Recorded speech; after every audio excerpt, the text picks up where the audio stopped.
Benvenute e benvenuti, io sono Sabatina Napolitano. Parlerò di un intervento dal titolo Come sono visti Ade e Persefone nell'arte moderna e contemporanea. Nell'epoca moderna, a cominciare dal primo Quattrocento, il mito di Ade e Persefone nell'arte abbandona la religiosità legata ai miti eleusini per ritrovare nelle vicende degli dei e degli inferi diverse letture anacronistiche, reinvenzioni dei temi antichi. Nella volta della libreria Piccolomini, affrescata dal Pinturicchio nel Duomo di Siena 1502-1508, vediamo un Ade senza barba e riccioli, stempiato, come vecchio, nudo, non vigoroso e terribile, che regge una Persefone dalle forme accentuate e vestita di abiti che non sono tipici della cultura antica. Qualcosa di nuovo dunque, ma al contempo di estremamente affascinante. Ade mantiene per le braccia il corpo di Persefone che si spinge con la testa all'indietro come per gridare la sventura di ciò che comunque le sta per accadere. Il carro blu con riflessi dorati non è più trainato da mitici cavalli alati, ma da serpi.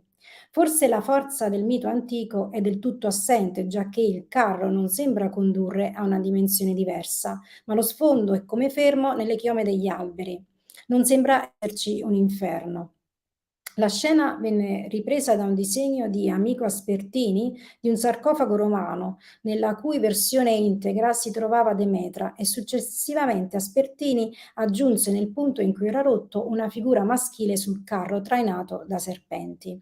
Forse il Pinturicchio trasse ispirazione dal disegno interpretando quella figura come Saturno.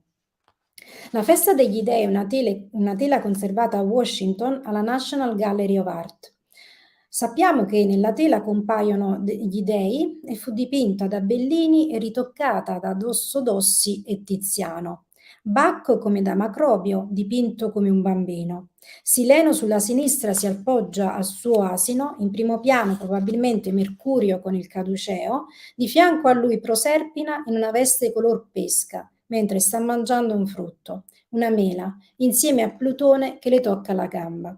Al centro Giove con la sua aquila, di fianco a Plutone, probabilmente Demetra, con una corona di grano e accanto a lei Apollo, con la corona dall'oro e la lira. Accennando alla xilografia di Giuseppe Scolari, datata 1590-1607, conservata al Metropolitan Museum of Art, la terra si squarcia e un forzuto Ade trattiene di spalle Persefone nel ratto. Come per gli antichi, dalla terra escono fuori le tumultuose acque e i fuochi dell'Ade, mentre il carro viene trainato probabilmente da Hermes. Il ratto di Proserpina è un dipinto su intonaco del 1624-1625 di Giovanni Lanfranco e Domenico Corvi. Si trova in Villa Borghese a Roma. Sulla scena Plutone rapisce Persefone, nuda, i cavalli sulla sinistra di spalle. Il dipinto è sinuoso, sensuale e si riconoscono bene i tratti degli dei. Il profilo greco di Persefone le dona un primo sguardo di vera modernità. Il Concilio degli Dei è un celebre affresco sempre di Giovanni Lanfranco del 1624-1625 che si trova in Villa Borghese a Roma.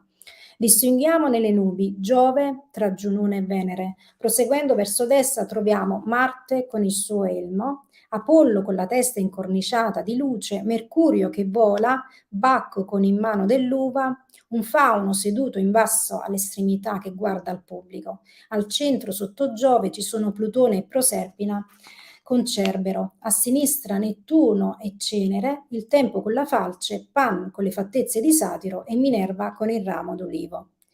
Il ratto di Proserpina di Vincenzo De Rossi si trova a Londra al Victorian and Albert Museum.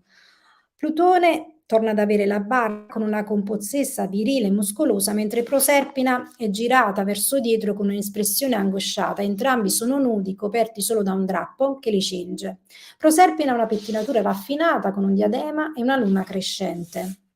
Per quanto si possa dire, ci sono delle opere che hanno fatto e fanno la storia delle nostre menti, così il Bernini con il ratto di Proserpina, una scultura mirabile che narra un mondo di sentimenti che ci raccontano.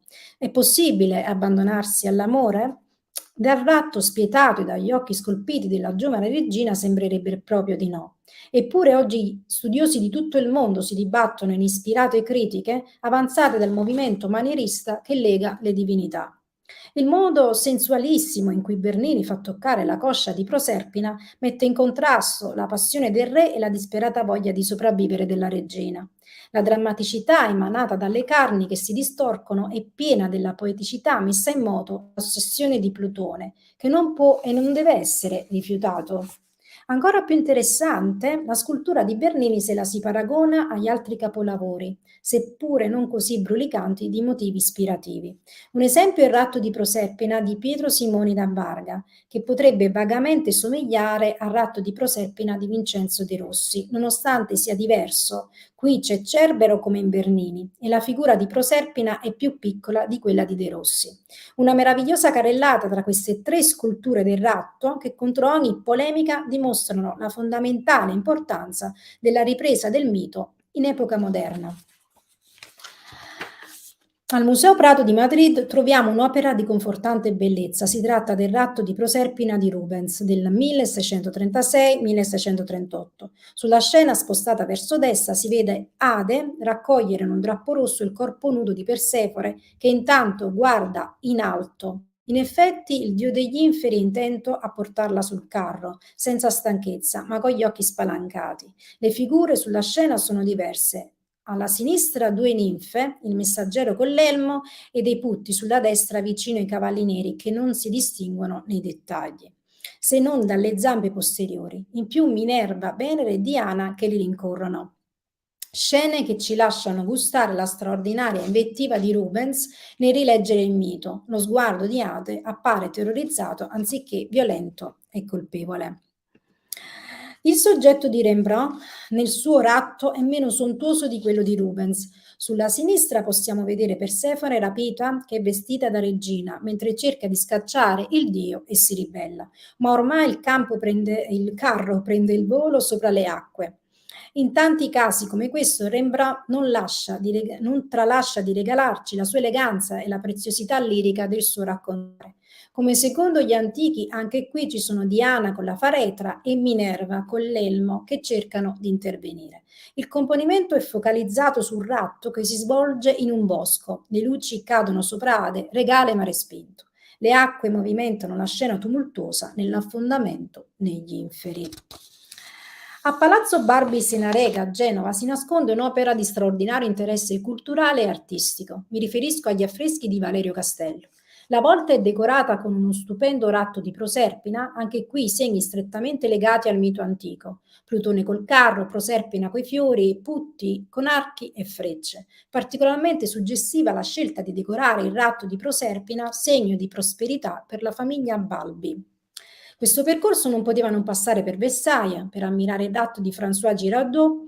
Qui appare anche Ciane, Cerere, altre amiche di Proserpina e i Putti. Il marmo è posto su un basamento circolare dipinto a bassorilievo, dove Ciane cerca di afferrare il mantello di Ade senza successo. E qui troviamo per la prima volta il carro di Cerere trainato da due draghi.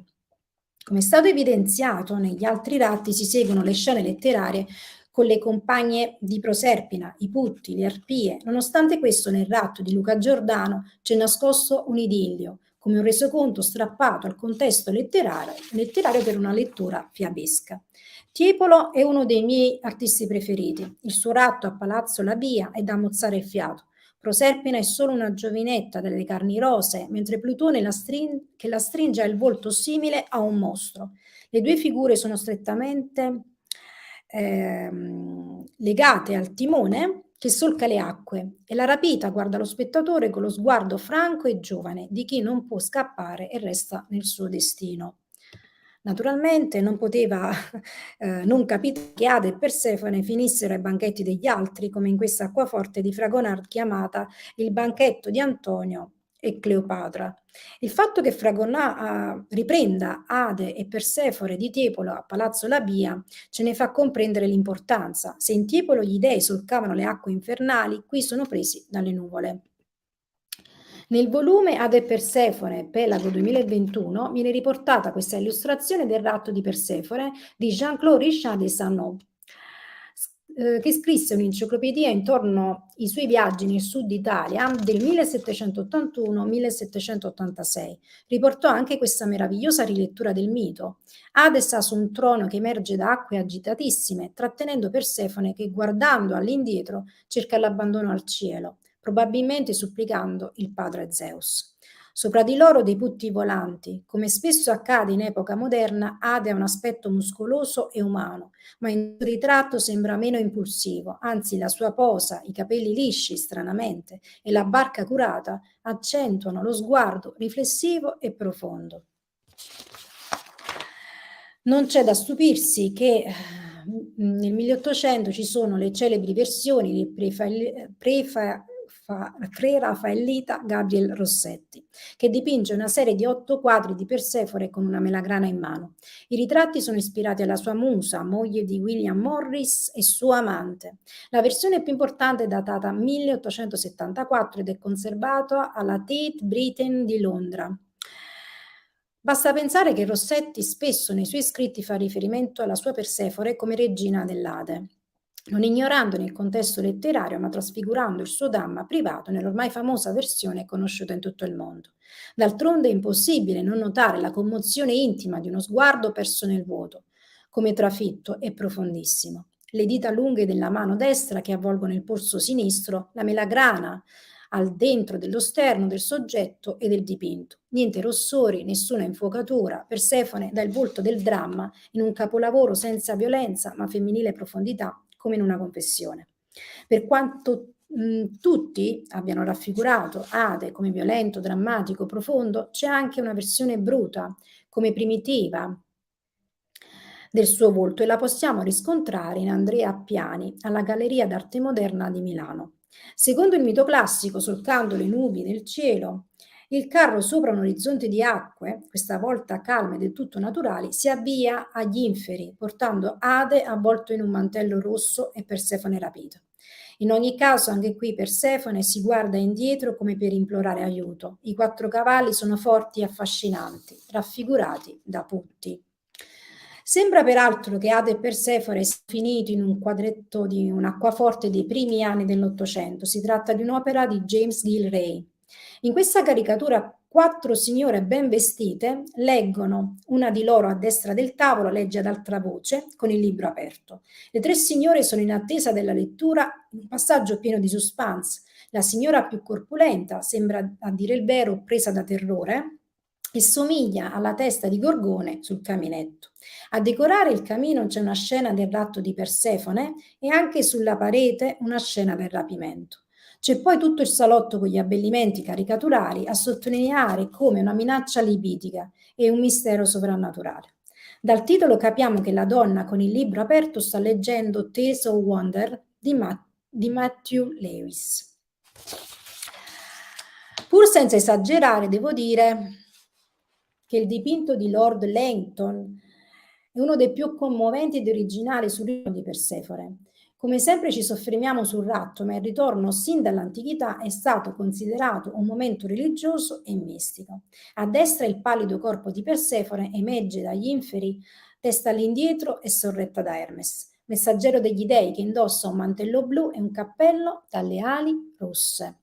A sinistra Demetra che aspetta la figlia a braccia aperte. Il ritorno di Persefone è un ritorno alla bella stagione, evocata dal cielo azzurro e dal rametto di mandorlo ai piedi di Demetra. In realtà, al di là del soggetto ripreso dal mito classico, la versione di Persefone di Thomas Hart Benton si impone già come contemporanea. Non ci sono putti, draghi, cavalli, non vediamo più altre divinità sulla scena e per giunta scompare Ade. C'è una giovane donna nuda sdraiata su una collina vicino a un ruscello, alle mani tese dietro la testa. Un manto rosso e di fianco un cesto con fiori e delle scarpe nere. Nell'angolo in alto 2 mule attaccate al carro, sulla sinistra dietro l'albero della paglia raccolta. A quanto pare John William Waterhouse agli inizi del Novecento non si è interessato solo di Persefone, ma di un'allegoria profonda e fertile che da essa ne deriva. segno della qualità della donna dei primi anni del Novecento, non più obbligata ai capricci borghesi e alle ostentazioni popolari, non più pallido, regale, ma libera e instancabile, simbolo della normale successione degli eventi e iniezione di gioia dalle varie rinascite artistiche. Tra le mirabili opere del pittore inglese mi riferisco proprio alla Persefone di Canto di primavera. Persefone sta al centro della scena, non più con Chitone e Imation, ma con delle vesti fresche e candide, attenta a guardare 4 bambini che intorno e dietro di lei giocano con l'erba, a raccogliere fiori in cestini. Uno tra questi, alla sua destra, suona un piccolo flauto. Sullo sfondo una costa rocciosa sprofonda nel mare. Paesaggio tipico delle coste scozzesi. Il profilo di Persefone, con capelli corti, rossi, raccolti dietro la nuca morbidamente, è greco e vivace. I seni scoperti sono segno della rivoluzione artistica di cui Waterhouse si fa portavoce. La donna conscia della perfezione raffaellesca abbandona ogni gioco per entrare d'accordo al suo destino e a quello del Novecento. Un giudizio sicuramente sorprendente intorno al rilievo di James Edward Physick, ma fedele alla mitologia classica. Di fronte allo spettatore, Ade, muscoloso con riccioli e barba, tiene Persefone che guarda al cielo, intorno 2 fanciulle probabilmente compagne di Persefone, e nel cielo sulla sinistra Cupido con una torcia. Quello che è interessante è che l'energia sprigionata dalle figure del ratto di Physick ricorda sorprendentemente quella del ratto delle Sabine in Gian Bologna. Quello di Bob Thompson è uno stile unico, cultura afroamericana, riletture del mito classico e influenza jazz. L'allegoria risale al periodo di Thompson a Louisville, nell'autunno del 1958, violenza e allegria sono fuse sulla scena, una figura maschile identificata col cappello, vicina a una figura animale in arancio con degli zoccoli grigi. L'altra figura maschile solleva una figura femminile nuda. Alcuni studiosi hanno identificato queste immagini come riletture di Thompson del ratto di Persefone. Un tema così presente nella storia dell'arte non poteva essere tralasciato da Mary Frank. Ho scelto di condividere nella serie delle sue Persefone una terracotta dal The Metropolitan Museum of Art. Nello stile di Frank, Persefone è piegata con le spalle a terra e le gambe aperte, e lo è pure in questo caso come per i disegni. In più Persefone è frammentata, non sconfitta, ma destrutturata. Il mito non esiste quasi. Persefone è un oggetto d'arte del passato che pure ancora in epoca contemporanea, a dire il vero, rende affascinanti riflessioni e scoperte da dettagliare attraverso l'espressione scultorea.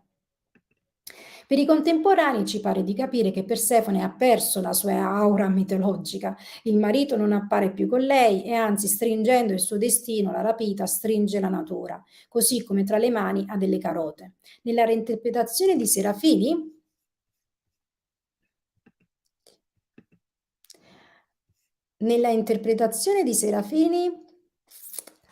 la dea è stesa per terra, coi palmi rivolti verso l'alto che reggono delle carote, ma anche le sue gambe sono trasformate in una carota dalle dimensioni imponenti.